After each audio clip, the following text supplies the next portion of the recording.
But I've been going in and out, coming back and forth all the time. And you lived in Mexico City?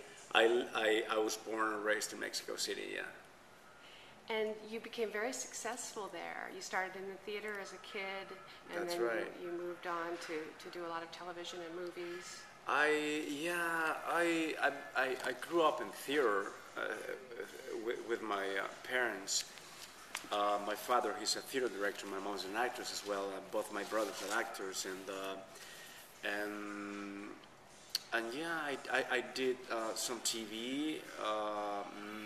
Not as much as I wanted to, because the stories are not that good for an actor to develop his craft, and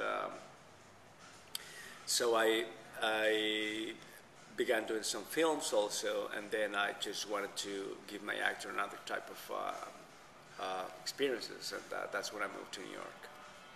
So you were based in New York for most of this time? No. I spent a year in New York only, and then I went back to Mexico, and then moved to Los Angeles, and then went back to Mexico again, and came back here about 5-6 years ago again.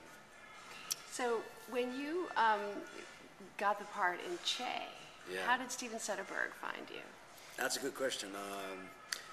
I was having a series of one-on-one interviews with top casting directors, and one of those interviews was with Mary Bernier, and Mary Bernier was casting Che at that time when we met, and she asked me to if I could stay a little longer that day so she can put me on tape for this thing about the Cuban Revolution, and I knew about the project before, because I had read the script like 2 years before that, when Terrence Malick was attached to direct. And then she told me, yeah, this is the same one, and it's Steven Spielberg directing now, not Terry anymore. And Benicio del Toro still will play Che. So I remember going in, and I improvised 5 minutes with Cuban accent, in Spanish, of course, and then I got a call when I was part of the jury of the film festival in Ibiza, Spain, that Steven Spielberg wanted me to play Fidel. That's incredible. That was incredible. Yeah, that was really weird, because most of any audition that you go through, it takes time, and it takes a lot of effort, and sometimes a little pain too. And this time it was just like that. It was Mary's expert eye that talked to Laura Bickford, our producer in Che, and Steven Spielberg about me, and then and they thought I could look like Fidel, which I just didn't know how. He was in real life a big, tall guy. I happened to meet him. I happened to go to the really? Havana Film Festival. Well, you know what I'm talking about. This kind of towering guy. He is like a mountain, and that's pretty much the way Benicio del Toro is. Yeah. And so that was my first concern, because we went to this boot camp up north Monterrey, California, and then I remember thinking, I found out how tall Benicio was, and I thought that'll be the end of me, because as soon as I get to the boot camp and Benicio sees that I'm a dwarf, he will call Steven Spielberg and say, hey man, come on, I mean, are you kidding me? So something happened that, of course, I had to put on some 25 pounds to be bigger as I could, as big as I could. And when you see the film, you can't tell the difference, because you were great. We took care of that, we took care of the sizes. You and Claude Rains. That is right, yeah. But so that's what Chris Weitz saw.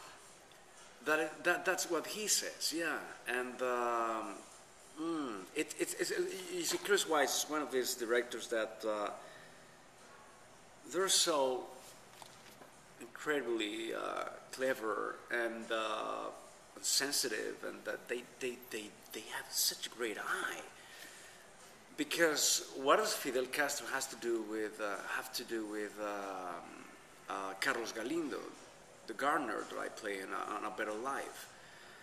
They're totally opposite kind of characters, and when Chris Weitz saw Fidel, he thought I could be good for Carlos, and that just amazes me, and I love that in a director, because that's what we work for. Actors, we're always looking for challenges and a way of being going to extremes sometimes, as much as we can, and not many people can see that and trust you with a new character that is totally different from whatever you've done in the past. Now, has Hollywood given you a lot of bad guys to play?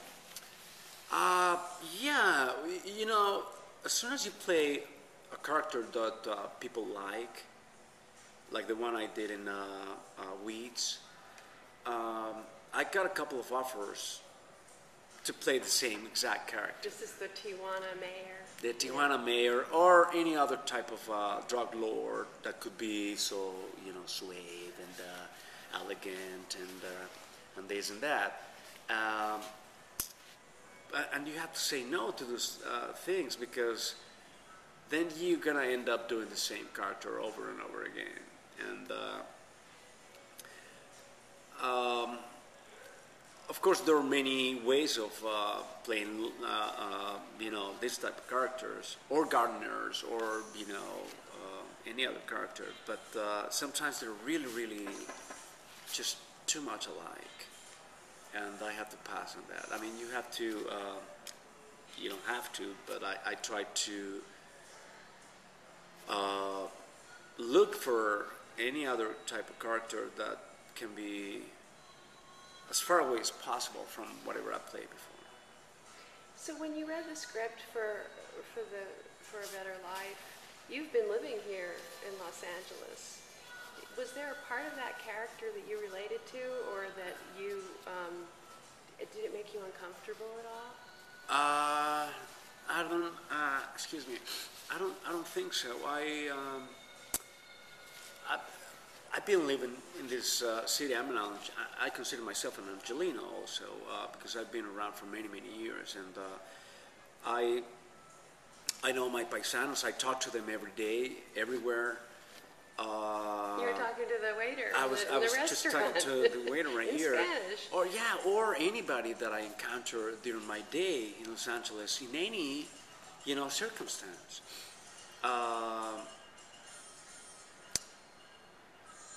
I just saw Tom Hanks now in a taco place in Santa Monica, and I asked him, "Can I ask you something?"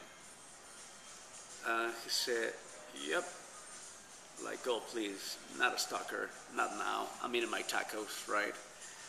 I said, "Have you had the chance to see A Better Life?" And he said, no, I haven't. And then I asked him, "Oh, it should be somewhere there in your screeners, you know, because we were the first to go out." You were. For award season and all that. I really hope you can see it. I said, yeah, I'll make sure I see it. And then I told him, I think it's an important film that just as Philadelphia changed a lot of things in this country, this film can change a lot of things for these guys that are around us right now, serving us. And then he wrote it down, and he took his